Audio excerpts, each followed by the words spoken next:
don't expand unless you know you have some marketing knowledge, right? So in other words, you have to have your unique value proposition. You have to have your unfair advantage. If I ask you, what do you want to be known for? Oh, good food, good service. I said, every restaurant in the world wants to be known for good food, good service. That is not baseline. That's not unique value proposition, right? So having that story behind your brand so that you are unique. So everything we do has to have a strategy. If the strategy is not right, then it's not worth it. Yeah, look, the best marketing that you can have is your own consumer, your own customer. So when people come and they experience it, and then you come and then you tell 3 people, they come, they tell 3 people, and that's how you get a real sustainable business. So do you think like there's like a hollowing of the middle where consumers are either like seeking value, right? So either they're going for like, I can pay, man, but you gotta give me the exciting stuff, or like I'm going for like seeking that consumption value, right? Where the middle is kind of like disappearing, or or like what's that read there?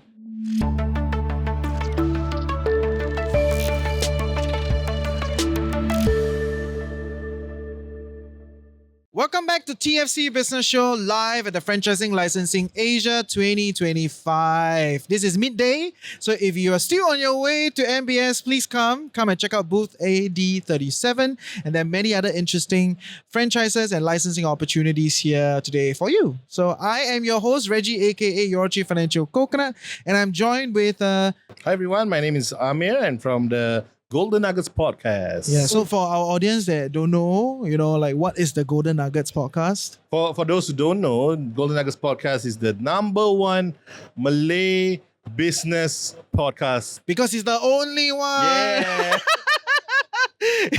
It's amazing to be the only one, right? Yes, of course. Yeah. And in the media space, you have to be the only one to stay relevant. But today, the restaurant business is a difficult business to be the only one, right? You are always competing. It's very difficult. And to stay relevant and stay competitive, we have 2 great guests from 2 great companies to be with us today. For our audience that don't know you, could you introduce yourself? Sure. Hi, Reggie. Hi, Amir. My name is Sarissa Schwartz. I'm from New York. I moved to Singapore in 2011. I've been in F&B pretty much my whole life since I was 14 years old. Why? I needed money, Reggie. Okay.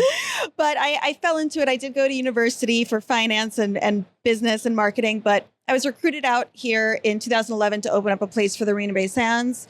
It ended up being the most profitable nightclub in the world per square foot, according to Forbes. That allowed me to then 3 years later, I left that company and started my own company. And from there, I expanded into nightclubs, lounges, bars, restaurants. And currently I have a taco chain called Poppy's Tacos. There's 4 outlets throughout the island. I have a restaurant called Pasta Bar. Since 2019, artisanal, fresh, handmade pasta, very popular. I have Singapore's first tamaleria, Mommy's Tamales, in Chinatown. And I just recently opened up an 18,000 square foot 5 concept venue called Kotu at Capita Green in the CBD, with a lounge called Whisper Room, a steakhouse called Enso, a nightclub, Dashi Go-Go, a sky pool, and a cocktail bar. So that's where I am currently. So that's a little bit about, it's been 15 years. Wow. Okay. Well, we'll come back to you. And yes, Andrew, for our audience. Yeah, my name's Andrew Ng. I'm the Chief Operating Officer of OUE Restaurants. I've been doing this for 40 years, yes. 40 years. Hey, this is not a competition of length. No, okay? I'm the oldest man in the room, man. like- Don't worry. I'm the oldest man in the room. This is fine. And I've been doing this, since I was about 17. And in Singapore, I moved in 93. I was brought here by Zook. So I came here to work I was 8 years marketing manager of Zook back in the 90s in Jack Kim Street during its heyday. And I also created the first Zook Out Festival. That was my baby. And then after that, I was in the agency doing marketing work. And then I did St. James Power Station, set that up and ran it for 6.5 years. I hear all my childhood names. Yeah, exactly, man. Yeah. We had You were selling to us. Yeah, you were trying to sell to us, yes. And then after that, I joined the Lo & Behold Group. I was there for 9 years, and I've been with OUE Restaurants about 4 years. And the brands we currently have that people may know, places like Chatterbox, the most expensive chicken rice in Singapore, as we all Yeah. know, as well as View, which is on top of the building at OUE Bayfront, Hanen. We also own Délifrance in Singapore and Hong Kong. And we have a place called High House and Nova at One Raffles Place. And we have a casual concept, which is a spin-off from Hanten called Chen's Mapo Tofu, as well as Rampapa, which is Damien De Silva's restaurant that we're going to be moving to National Gallery Singapore in about a month's time. So keeping me busy, yeah. Yeah, for sure. Okay, and we're very good friends with OUE. You know, we are at OUE downtown too, right? So great friends with the REITs. A lot of our good friends around. But I really want to ask, why you leave Lo and Behold to join OUE?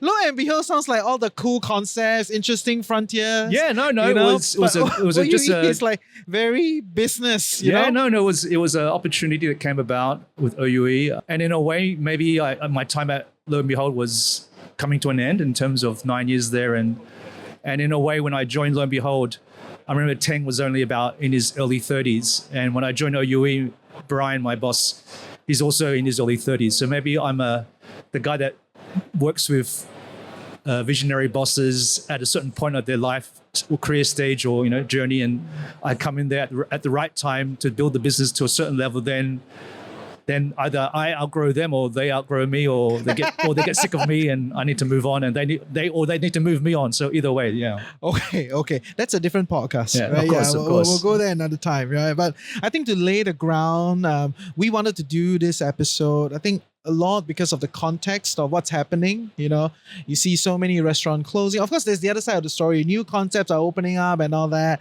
and then there's like record high, rental prices, and then all the inputs are going up, right? So I think that's why we wanted to do this, and it's set within FL Asia, right, where there's so many restaurant, F&B, franchise concepts, right? So maybe just to lay the ground, help us understand, like, what is your read on the current, F&B landscape in Singapore? Yeah. It's pretty tough out there. I think, 21 was COVID still, right? So 2022 was probably when we all had a great time. Yeah. Grants were still coming in. People were starting to spend again, travel, all that stuff. Everyone was sick of being at home, watching Netflix and drinking their own alcohol, and they had to get out, right? So 22 was the best year, but 23 was not as good as 22. 24 wasn't as good as 23. 25 is not going to be good as bad as 24, and 26, who knows? With that funny man in the White House, I think 26 could be the worst of the lot, right? So, but having said that, as you just said just now, people are still opening places. Like you said, a lot of closures, but a lot of openings as well. So, the scene is as vibrant as possible. There's a lot of other problems that we face, and I'm sure Sarissa will talk about that. Like, all your things about people complain about landlords, and I think the industries and people are not spending as much as they used to. Maybe they go out less frequently. Maybe they don't have the extra cocktail or the extra dessert with their meal, so they're spending a little bit less per person.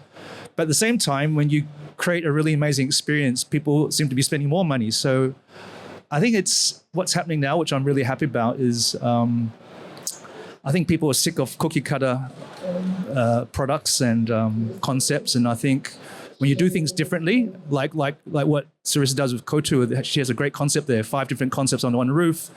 You have to create reasons for people to come out and give them a reason to have an experience. And when you do that, like for example, for us with Chatterbox, people say, the most expensive chicken rice, but I do between 450 to 500 customers a day, every day. And they spend, my chicken rice is $25 a head, but they spend $50 a head. So tell me, you know what I mean, right? So it's about creating value to your products. And when I say value, it's not because it's cheap, but value meaning if you're paying this price, but the value is this, then that works at whatever price point. So to me, it's a really simple equation. Create value, make it different, make it unique. Don't make it cookie cutter, and people will come to you.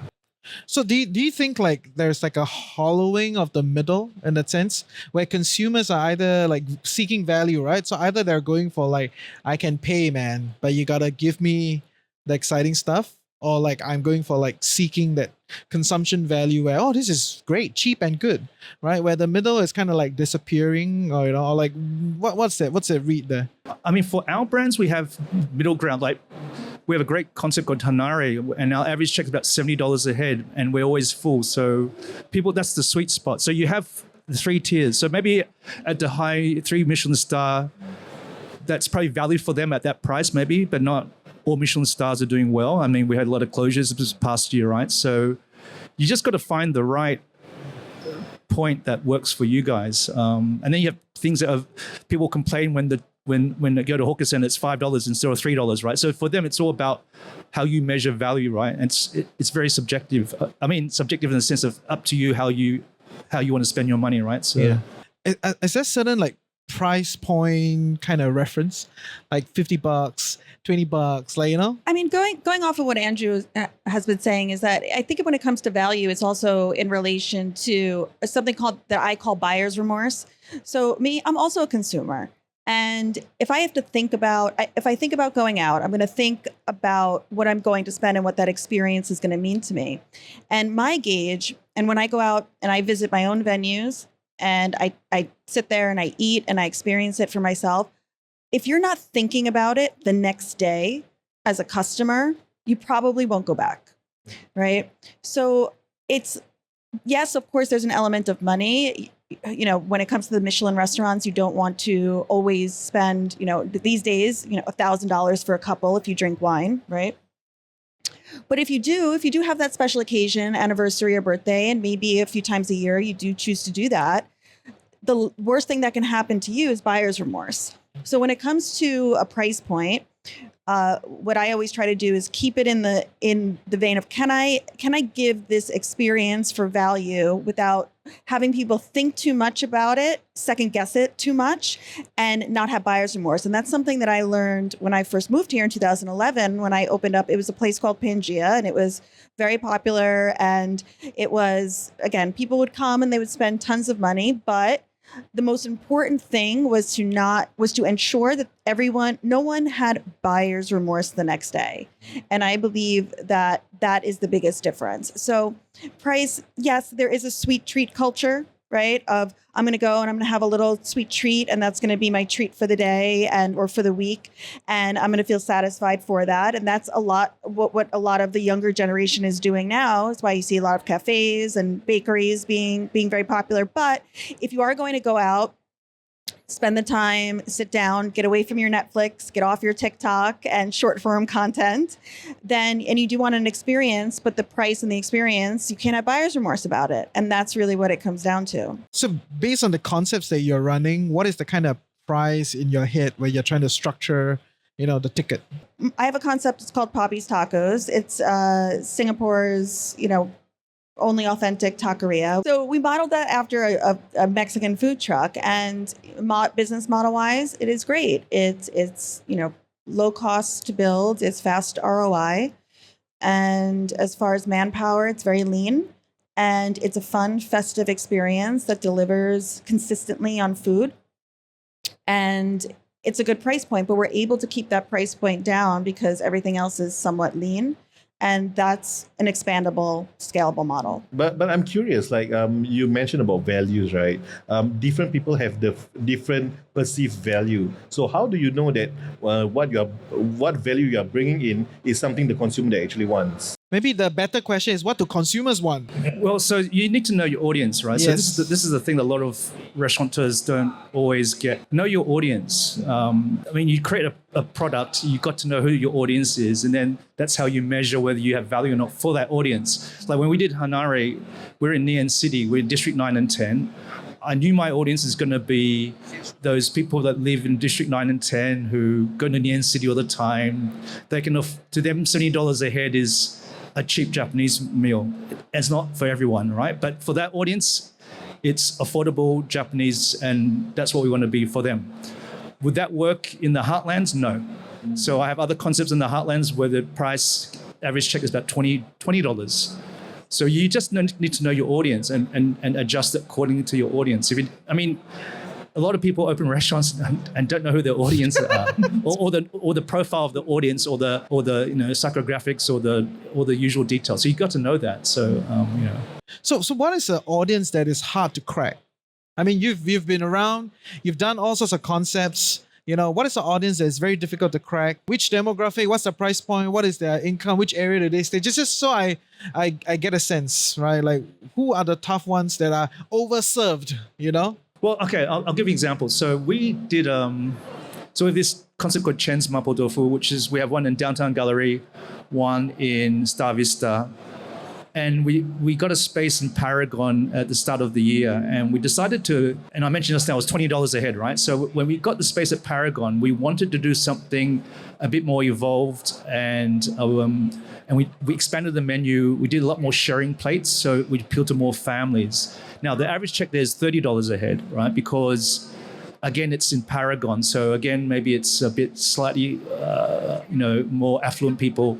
And so the average check is $30 a head, but we purposely went for that because we knew that was the audience, right? So it's really understanding your location. On the flip side, I have something like Délifrance, which works very well in the heartlands, but doesn't work in the CBD because there's too many independent bakeries and everything that have a certain cachet or niche that they do well, but whereas Délifrance is a very well-known brand that's been around, appeals to the mass audience who are in the heartlands, and it does very well in the heartlands. So again, it's all about right location for the right concept with the right price point, with the right branding, with the right product offering, and just making sure those decisions are made correctly. So Yeah, I agree.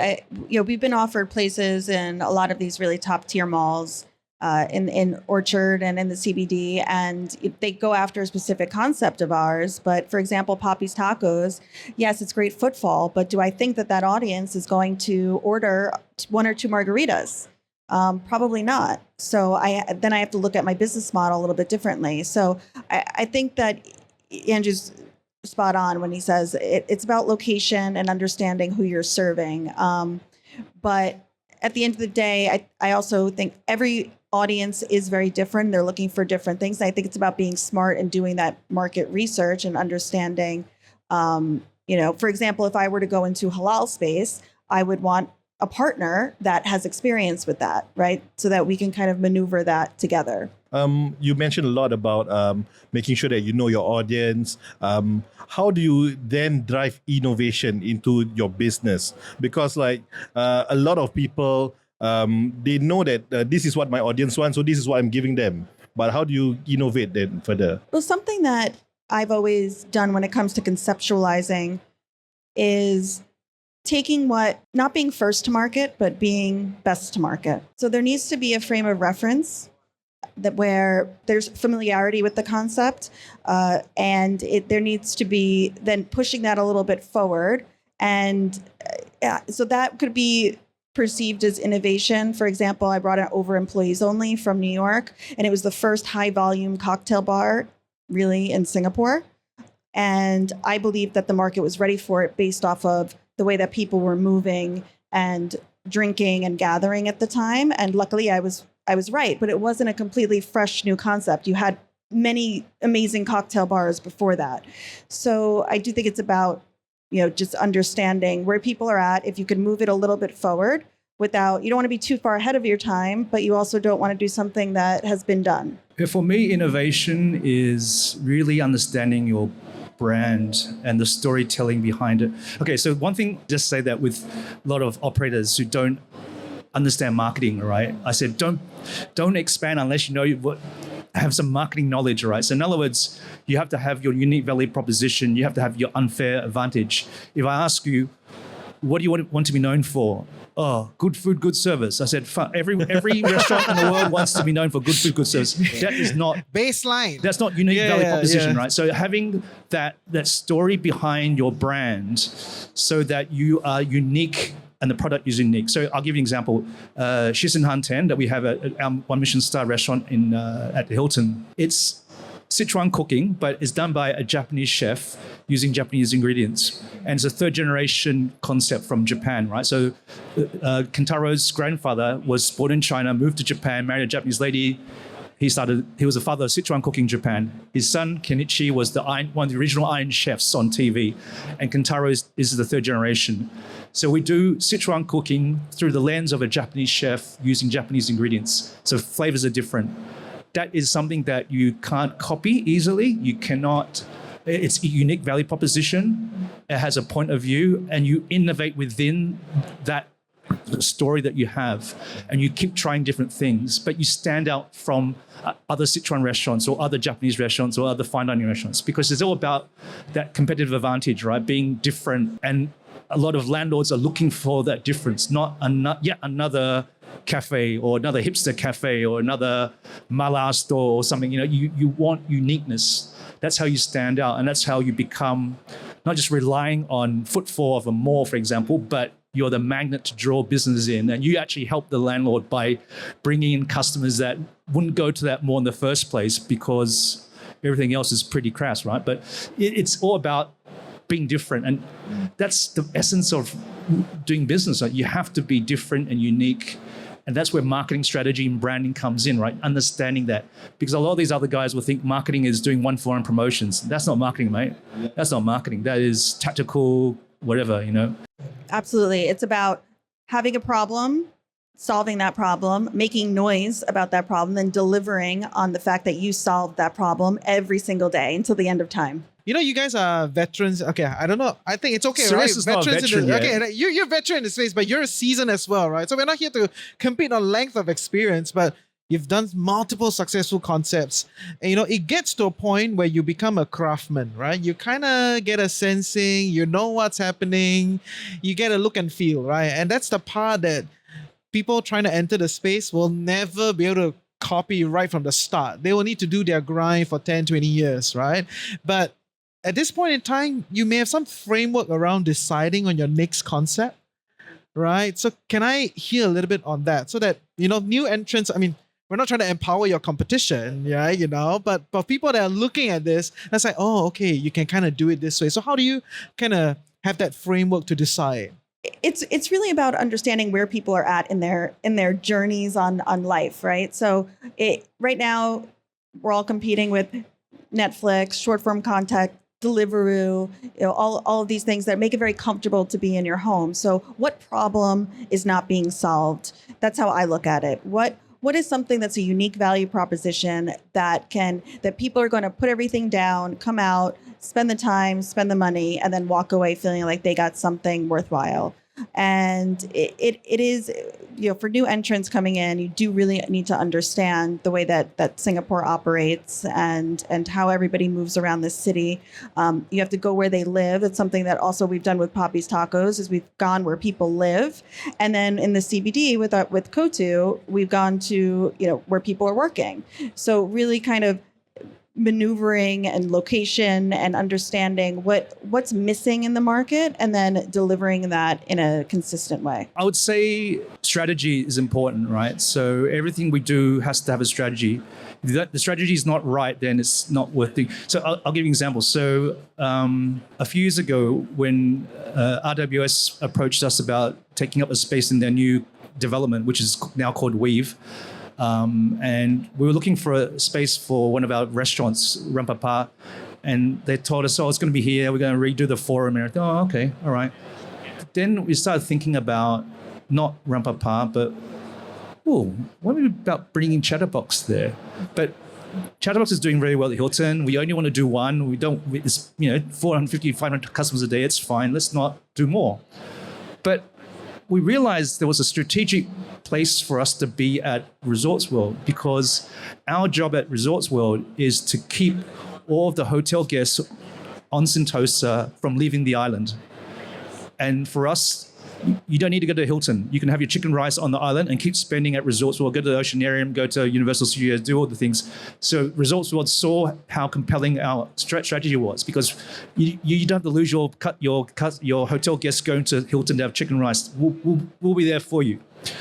And then I don't want anyone from the mainland going to Sentosa to have chicken rice, because you don't need to. You stay at Hilton, the Sentosa guests can go to Resorts World, and everyone's happy. And so it's about really understanding the strategy behind it, your positioning, what you do, how you think about it, the research, as Sarissa said, doing your research, who your competitors, all that stuff has to be done. Yeah, that's true. Kotu at Capita Green with the 5 concepts inside was partially conceptualized because Grab prices have gone through the roof. So just from experience, if I was going out with my girlfriends and we have to get out of the restaurant by 10:30, and then we want to think, okay, I'm a mom. I have so am I going to go to another place for a cocktail? But then what if it's cold? And then what if it's not good? And what if I don't what if there's nowhere to sit? Now I'm thinking in my head, if I'm going to really go, you know what, by that time, I'm just going home. And, $30 to $40 grab ride later, we all get in the premium, go there. So with Kotu at Capita Green, it was more about how can we keep everybody here, right? And how do we give that experience where you don't have to think, if you want to come to the restaurant, to the steakhouse, and then never go anywhere else, that's fine. If you want to hop in, you want to see how Whisper Room is doing, and then you don't have to think. And that's why they all really feed each other. Okay. I do want to ask a little bit more about the deals, right? Because the last thing you want is to be a run-of-the-mill concept in any property, right? You don't get advantage, you don't get support, you don't get all those stuff, right? And from what I get from the market, if you're an interesting concept, you're invited, or you're asked to come to the property, you get a lot of advantage, right? There are all sorts of special arrangements, so just help us understand, right? What is the usual kind of practice when dealing from concept to properties, and how do you get to that level where these kind of big property guys are like, hey, come, bring your concept here, right? Just give us some color. I know you cannot go to the details of the deal. No, right? of course. No, but I think it's about, for example, obviously we're part of a big property company, OUE, right? So with a small little restaurant division that, and so obviously a lot of people know who we are and everything. But at the end of the day, we still have to be strong on concepts and delivering great experiences for people that they will want to approach us. And I think you just get that knack, I suppose, that track record, and it just snowballs from there. You just do one great product, and then the next great product, and then the landlords will start looking for you. And as much as people say landlords can be tough and everything, but I know this past year we signed a few leases, although we weren't planning to, but we did because the deals were so good and because they wanted this brand or this brand to go in, and they had no issues about giving us what we wanted. So that's what I'm trying to say to everyone. If you're going to do everything the same thing all the time, then you may not get a great deal. But if you're willing to try new things, be bold, be different, have a point of view, have an unfair advantage, have a unique value proposition, and then the landlords will come to you. Or before I came here, I was having lunch with one of the ex-founders of PS Cafe. He was just telling me the story about working with Capital Land at Raffles City when they had, PS Cafe in that beautiful space on the top floor. I asked him this question: did Capland come to you with that configuration already, or did you tell them, I want that space and I'm going to do this for you? He goes, a bit of both. They had an idea. It wasn't that good. He said, I want to change it and do this and do this. I think they wanted to do like a mezzanine thing. And then he said, I don't want mezzanine. I want to put all my plants up there. And the impact of that is better than a bloody mezzanine, right? Where no one's going to be. So I just thought, wow, that's a great story. That's basically the people behind the concept going to a landlord and said, what do you want us to do?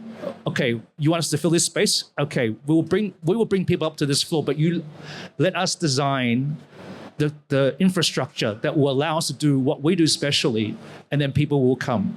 And that's what the deal he got. And of course, the lady, I remember this lady who worked at Capland supported them. They got it approved.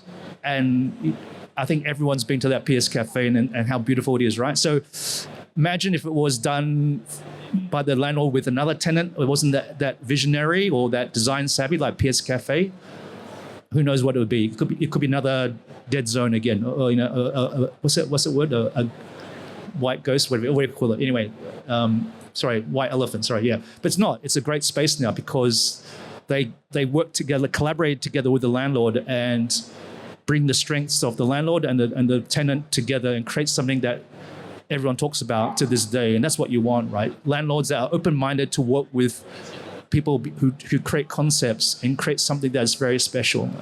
And the landlords are out there doing that, but you've got to be able to do your part as well, right? If you're just going to do a cookie cutter concept, and that's the other thing about PS Cafe, right? I respect for the guys is that every one of the PS Cafes, I mean, during the old days, yeah, would you call it a chain? Yeah, it's a chain because there's many of them, right? The logo's the same, and you walk in, it feels like a PS Cafe, but design elements are all very different, but it feels like a PS Cafe, right? So that's, again, they design every single space on its own merits. It's not like the same design for all their PS Cafes. So that's why, yeah, you respect that because it's very visionary. And he just opened up his new place called Chippy Bistro at Chippy Garden. Wow, beautiful space. I went for lunch with him recently. It's amazing. It feels like PS Cafe, but it's not, right?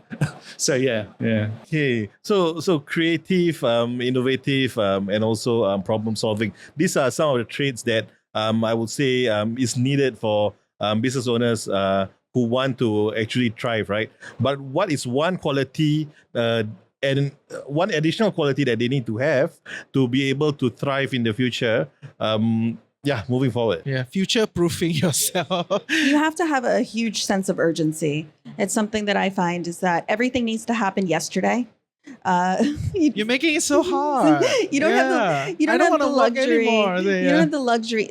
Look, when you're in this business, you have to deliver at 100% all the time. And of course, no, we can't do that, right? But people are not very forgiving. I've known people that have been going to some really incredible restaurants for 10 years and super loyal, and they have one bad experience and they say they're never going back. And I stand up for those places that aren't mine. I say, well, 10 years, that maybe they had just one off night, give them another chance. But you have to have a sense of urgency of really making a lot of noise, putting yourself out there, making sure that everything is absolutely perfect. Everything just needs to happen very, very quick. It's very difficult to wait to see if you need to make an adjustment in your business, you have to do that right away. I would say sense of urgency. For me, it's about taking care of people, and I mean your own people. I'm a people first culture person in the sense that the companies I run, from Lo and Behold to here, I've always focused on my people. As a COO, I spend 50% of my time on human capital matters, right? So for me, making sure my staff are engaged, taken care of, leading with compassion, I'm listening to them. It's all about human capital, right? For me, it's about taking care of your people. And if you do that, they'll take care of your guests. They'll take care of your partners, your suppliers, whoever else they need to take care of. So for me, the essence of what I do, the key thing for me is taking care of my people. That's it. Yeah, it sounds very difficult to be a restaurant and to be a successful operator in the F&B concept. So yeah, if you are tuning in, maybe there's a sign to not do it, But if you were to do it, I hope those ideas and concepts are helpful for you, frameworks to develop into a better operator, right? So maybe one last question, right? So it's not easy to create a successful concept, but it's probably even harder to keep the concept relevant over time, right? And I know some of your concepts have been kind of updated, it's very hard, right? So I just want to hear any stories or any ideas, like when do you look at updating your concepts? When do you look at big brand shifts, or when do you see, there's a cycle here, we got to adjust, just are you still empowering the competitors? No. I love to empower competitors. I love to learn from others as well, so it's great. Yeah. So share with us, like, how do you kind of keep your brand updated, keep your concepts fresh? How do you look at these update cycles, Yeah, the best marketing that you can have is your own consumer, your own customer. So when it comes to opening a new concept, it's about obviously making a big splash, a lot of noise. But when people come and they experience it, and then you come and then you tell 3 people, they come, they tell 3 people, and that's how you get a real sustainable business. And if people are coming back and they're enjoying it, then you know that you're really onto something. And there are many restaurants out there that have been around for 10, 20, 30 years. So hopefully you don't need to make a brand shift. You do it very slightly where you're really understanding your customer and making those fast changes that we spoke about. And it becomes a long-lasting business. I mean, Pasta Bar has been around since 2019, Poppy's Tacos since 2017. Hopefully, Kotu will be around for, at least 10 years. We'll see. I mean, hopefully we don't have to do that because they're timeless concepts that people love, and they become part of the thread of the community. Okay, fair. For you, like I'm looking at you at Délifrance, right? Because like I grew up with it, but at some point it fizzled out on my life altogether, right? And then this thing is like, where did Délifrance go? Then out of nowhere, suddenly there was like a refresh, and it become relevant again. Like I was like, what is this? The first thing is when I stop being a customer in my own outlets, then it's time to close up. Or because to me, I need to love patronizing my own venues because, and then I will watch it grow and evolve together, right? That's really important because when it doesn't, then you lose interest, then that's it. It means it's over probably. But if you love your product and you want to keep it moving forward, then you have to keep going. And then you'll make the changes along the way and keep it going because you love going there and you want to keep it, right? So that's one thing. Délifrance is an interesting one. So quickly, we often have this issue with Délifrance customers, who are, and I always say this, it's a life stage, right? So I always say that when the kids are like 13 to like 25, they will never go to Délifrance. They go to hipster cafes because that's what they do, right? But they usually went to Délifrance when they were growing up because their parents took them there and it was something very familiar. And that's where the resurgence came in. During COVID, Délifrance actually took off again because COVID, they wanted something familiar, something soulful, something for, just also value for money, everything. So that's where we saw the resurgence. Now, you went there as a kid up to a certain age, to 13. Then you went to hipster cafes. Then at 25, you start your first job, whatever it is. And you want something affordable again. So you go to Délifrance. Oh, yeah, it's been a while. I'll try it. Then you start having a family. And guess what? You'll go to Délifrance. And then your kids grow up at Délifrance until they get to 13, then they go to hipster cafes again. So it's this cycle of, we can't compete with the hipster cafes because that's what teenagers want at that age. But when it comes to value for money, as you become an adult and a family, you're looking for affordable, consistent value for money, and just solid experiences, then Délifrance can occupy that space. So I'm not trying to attract those 13-year-old kids because they won't go because it's where their parents go to, right? But once they become a parent, they'll take their kids there. And then those kids up to the age of 13 will be going there, eating their tuna mayo baguette or their seafood mayo croissant, whatever. So just understand the role you play in someone's life cycle or life journey, right? Interesting. So if you want to open a cafe, right, make sure you see how many Délifrance are there. Yeah. The more Délifrance, then if too many Délifrance, this is a wrong place. We're not here. Yeah. Okay, great. Thank you for sharing. Maybe one last question just to wrap it up, right? So I think the other day, Moose from Black Hole Group, came on the show and he did share with us his magic formula as to how do they calculate overall cost and price, right? So yes, I mean the ball is in your court, and help some of our younger entrepreneurs. He came up with like, this is the rent. I gotta like maybe 5 times the rent in terms of my pricing or something. I can't remember exactly. Okay, I'll give you one financial give me metric. a formula, I'll give you one financial metric. Okay, and this is if you ever, for those who are budding entrepreneurs. At Temasek Poly, there's a course called F&B Revenue Management taught by Jeffrey Tai, and he asks this question every single time. Is it better to sell, say, a fish dish at $10 that has 30% food cost, or a steak, a $20 steak at 50% food cost? Most operators will go, sell the fish for 30% food cost, lower.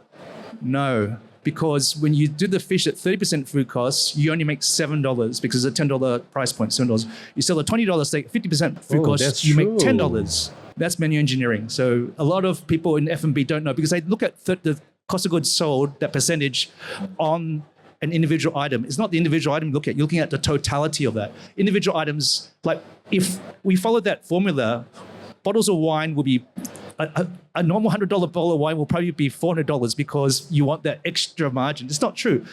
most bottles of wine have the 50% cost because that's the way it is. But you make that sum of money for, say, a $200 bottle of wine, 50% cost, that's still $100 you're making, right? It's not percentages you make the money from, it's the dollar margin you make money from. So that's the little trick I tell everyone. I love that. Yes. But when it comes to that, the 5 times, I'm not sure what he said. But Yeah, I cannot remember exactly. We're very boring. We do projections. We do how much we expect people, how much we're going to charge and what we expect our spend per head to be. And then we do number of covers, and we kind of have we have a calculation through Monday. Obviously, is less than a Friday, and lunch is, we'll just do the worst case scenario. And if it works, then we move forward with that. So Great. I want to see his Yeah. though. Check out. I will share with you the link, and we hope you enjoyed our panel here at the Franchising Licensing Asia. So if you're around, check us out. Come to MBS. This is TFC Business Show, and if our audience would like to connect with you, where is the best place to connect with? Yeah, you can follow me on Instagram at Sarissa_Dawn or at SJS Group website. I suppose I'm on LinkedIn. I think I'm on Instagram, but I don't know. I think you're on LinkedIn. Yeah, I'm definitely on LinkedIn. I'm not sure about Instagram. No, probably. It's okay. It's okay. Too young. You know, for we me, don't want but- to be where our parents are. So Yeah. it's okay. LinkedIn, check out Andrew. So with that, that's all for this panel. We will join you in a few minutes. And that's all. Take care. Bye-bye. See you next time. Bye-bye.